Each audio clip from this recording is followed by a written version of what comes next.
لو أنزلنا هذا القرآن على جبل لرأيته خاشعا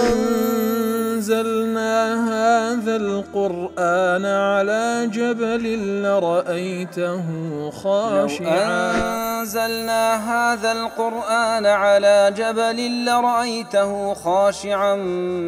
متصدعا من خشية الله. وتلك الأمثال نضربها للناس لعلهم يتفكرون.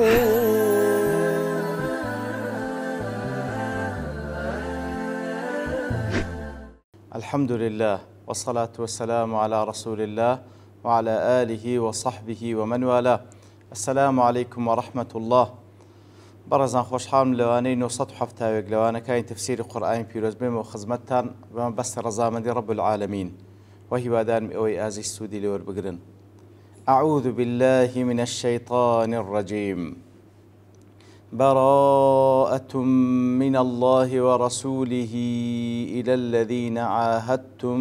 من المشركين. آتية كم لسورة التوبة. والله خوش وساوكلا وانا رابردو وكو بيشاشي ومقدميك من باسكر كلا تفسير كان باسكر هذا الباس سورة التوبة ببشتواني خواي قورة لسينا خزمت آتكاني لسرت هذا رب العالمين بتبرا كردن دس بيدكا تبرا دكا إعلان دكا كوا الله تعالى وبيغمبركي صلى الله عليه وسلم تبرا دكن لو عهد بيماناني كوا لقى المشركين كرديتان وكلا تفسير محرر دلي براءة أي تبرؤ وتتبرا كردن وقطع للموالاة والعصمة والأمان وتتبرا كردن وكل كردور خوش من تبراي لذكا وهيت أمن أمانك وعهد بيمانك لنواني النامينة وأصل كلمكش لبرئهات يبرئ إجدل يدل على التباعد من الشيء وتلشتك دور كبيرة إتر الله تعالى تبرادك وكل تفسير سعدي دلي أي هذه براءة من الله ومن رسوله إلى جميع المشركين المعاهدين وتا الله تعالى وبيغمبرك صلى الله عليه وسلم تبرادك لهم أو عهد بيماناني كوالق المشركين كراية كواد عهد بيماننا من لقليان دا وكل تحرير تنوير دلي واعلم أن العهد بين النبي صلى الله عليه وسلم وبين المشركين قد انعقد على صور مختلفة بزانك عهد بيمان لنوات بيغمبر صلى الله عليه وسلم لنوان مشرك كان بتن شويكبو فكان بينه وبين أهل مكة ومن ظاهرهم عهد الحديبية كواتل نوان بيغمبر صلى الله عليه وسلم لقل مشرك كان أهل مكة وهروا بيمان كان مشرك كان أهل مكة عهد بيمان حديبية هبو لنوان يندا كان وروكي بريتي ولا أن لا يصد أحد عن البيت إذا جاء كوات هركسك بيت بيت زيارة بيت بك نابي كسر يقري لبكا وأن لا يخاف أحد في الشهر الحرام هيت كسيك لمانق حرام كان أو تار مانق كأشهر الحرم مشهورة هيت كسيك نترسين دري لو أشهر الحرمة وقد كان معظم قبائل العرب داخلا في عقد قريش الواقع في الحديبية زوربي قبائل كان عرب لقل قريش بون وتهاو بيماني قريش بون لو عهد بيماني كوا لحديبية بسرى لقل بيغمبر صلى الله عليه وسلم لأن قريشا كانوا يومئذ زعماء جميع العرب يترزور بقبائل كان عرب سربا قريش كان بل لبروي لو كاتوا سرد مدى قريش كان سركردايتي قبائل كان عربيان ذكر ولذلك كان من شروط الصلح يومئذ يقل مرزكاني أو صلح كوالنيوان بيغمبر صلى الله عليه وسلم لقل قريش كده أن من أحب أن يدخل في عهد محمد دخل فيه هركسك بيوه هاو بيمانتي لقل بيغمبر بك صلى الله عليه وسلم وكوهر عهد وكوهر قبيلك وكوهر كسك أولا بوي هي بس عهد بيمان لقلبك ومن أحب أن يدخل في عهد قريش دخل فيه هەر کەسێش بێ هاوپەیمانەتی لەگەڵ قوڕەیشەکان بکە لە بۆی هەیە بچی هاوپەیمانەتی بکە. وكان من شروط الصلح وهو لمرزكاني أو صلح حديبية وضع الحرب عن الناس سنين وضع الحرب عن الناس سنين يأمن فيها الناس ويكف بعضهم عن بعض. وهو سندين صال لنوانيان كوادين باس لكن سندين صال لنوانيان عهد بيمان هبك وخلق ليكتري أمين بن كز لبو كز دز درجنك. فالذين عاهدوا المسلمين من المشركين معروفون عند الناس يوم نزول الآية كواتا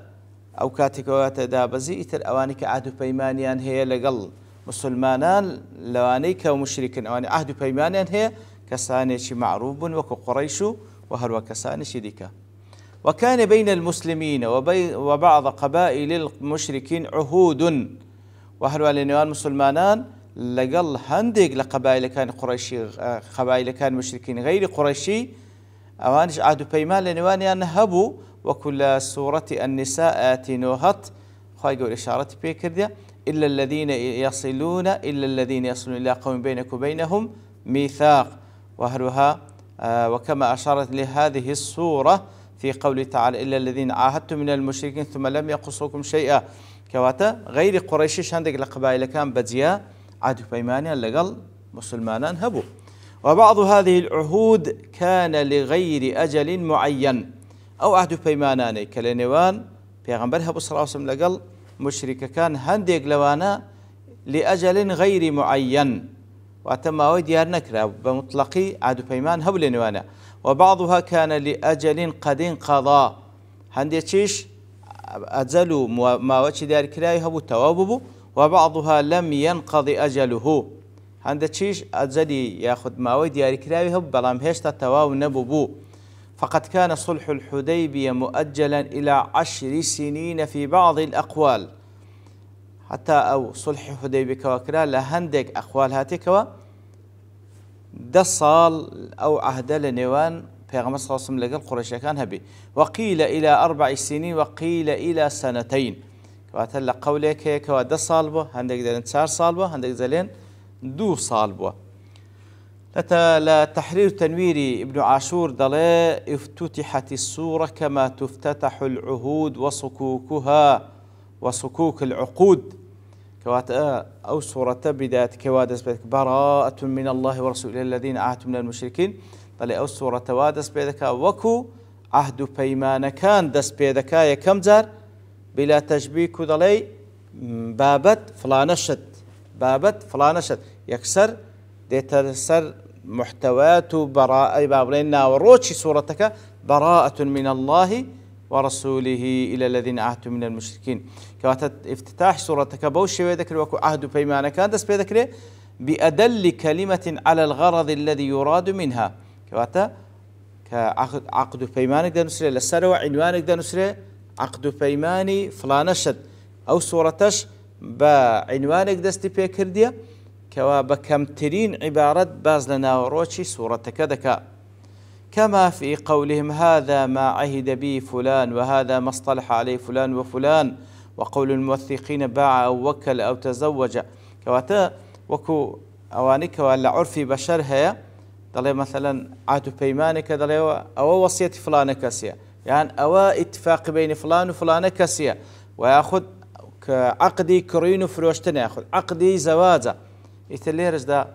ولله المثل الأعلى خواي قول صورتكي بوشي ويدس بيكردي وكو عهد بيمانك ناوروش عهد بيمانك لكم آت بديار ديخي. وذلك هو مقتضى الحال في إنشاء الرسائل والمواثيق ونحوها يتل بوشي ويبيمان هروابو كوا كاتك رسالك بيامك دنردي سرتاكي بعنوانك دس بيدك. أعلن الله لهؤلاء هذه البراءة كواتا رب العالمين لسالتاي سورتك تبرادك لو عهد بيمانك لقل المشركين كرايا ليأخذوا حذرهم تاوكو حذر إخوان والبقرن إيتر عهد بيمان نما. وفي ذلك تضييق عليهم إن داموا على الشرك إيتر براستي أوا تنكردنوية لسر كسانش مشركة غير دوام بن لسر شركة كي إخوان لأن الأرض صارت لأهل الإسلام لبروي أو زاوية طبعا وكو باس ما كل مقدمەکەی وانە ڕابردووش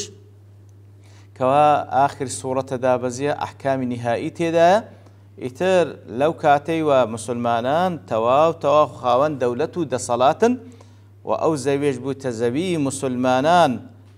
لأهل الإسلام كما دل عليه قول تعالى وإن تبتم فهو خير لكم وإن توليتم فاعلموا أنكم غير معجز الله بزانن أجر دربتسن أجر توبنكن بزان لبردستي الله تعالى درناسن وكو أبي سعود جدلي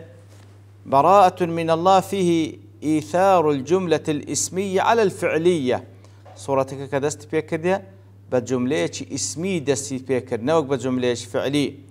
فلم يعبر بالجملة الفعلية كان يقال قد برئ الله ورسوله من الذين أو نحو ذلك بجملة فعلي دست بينكر مثلا بفرمي قد برئ الله براءة من الله بجملة اسمي لبرسي للدلالة على دوام هذه البراءة واستمرارها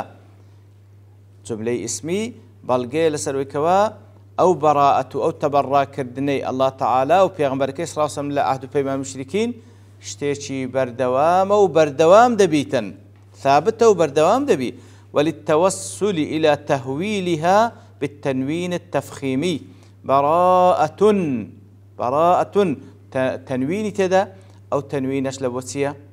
لبو التفخيم قضيك لبو قورة كردني قضيك آقادار بن الله تعالى يتر إعلاني كرد ليرو ببردوامي عهد بيمان لقى المشركة كان نية انزلات دون هذا فرمي فسيحوا في الأرض 4 أشهر واعلموا أنكم غير معجز الله وأن الله مخزي الكافرين فسيحوا في الأرض 4 أشهر دي إن أو عهد بيمانة كنما لقى المشركين ونبي هل لحظي إعلان كردن إعلان الشر لسريان بكرنا بالكتار ما مدام بيددري لسر رويزوي بوبري أمانة وبصرينه بلام لقل أوشكوا أمينا لدستي مسلمانا هيرشنا كان سرتان بلام بزان لبردستي الله تعالى درناسا والله تعالى برياردا كساني كافر رسوادك فسيحوا في الأرض 4 أشهر واتا وكل تفسير قاسمي أي فقولوا لهم بيان بلين لدوايا ويكواي إعلان كرا براءتي الله تعالى وبيغمبرك صلى الله عليه وسلم لهم عهد بيمان كان كالغى المشركين كرا بلان بيان بلين سيروا في الأرض بعد نبذنا العهد آمنين من القتل والقتال مدة 4 أشهر بلان لقال وشك عهد بيمان نما حتى تسار مانغان آزادا حتى تسار مانغان آزادا ناكجرين وإعلان قتالتان لسر لقال ناكري حتى تسار مانغ ولا لتسكاتيشيا وذلك من يوم النحر إلى 10 يخلون من ربيع الآخر كواتا لا روجي يوم النحر كوايا كم روج زجن قربانة لو كاتيرا حتى وكو دروج من لمانجي ربيع الثاني أو تسار مانجي فسيحوا في الأرض 4 أشهر وكل تفسير سعدي ضلي وبعد 4 أشهر فلا عهد لهم ولا ميثاق لدواي أو تسار مانجدا أو زابزان حز عهد أمانك تان لبونما حز عهد أمانك تان لبونما وهذا لمن كان له عهد مطلق غير مقدر أو لبؤك سانيكوا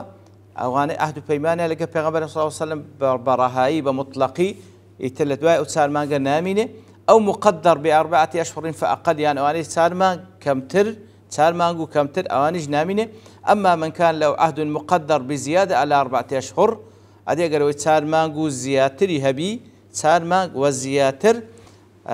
يعني كواتل تسار مانج زياتر عهد بيمانه بلقى پیغمبر صلى الله عليه وسلم فإن الله يتعين أن يتمم له عهده إذا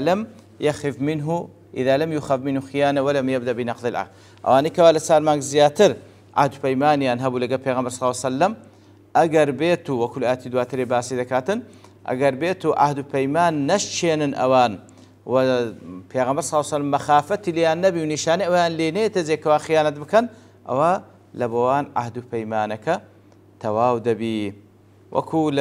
تفسير رازيش المقصود من قوله تعالى فسيحوا في الأرض 4 أشهر أمور تندين شتيلي ورد جيري كوا برك تفصيلي بيدا بلام لبرتوابوني كاد لير دوستين ببشتوان رب العالمين لواني داهتو دينو خزمتي وصلى الله وسلم على نبينا محمد وعلى آله وصحبه أجمعين، وآخر دعوانا الحمد لله رب العالمين.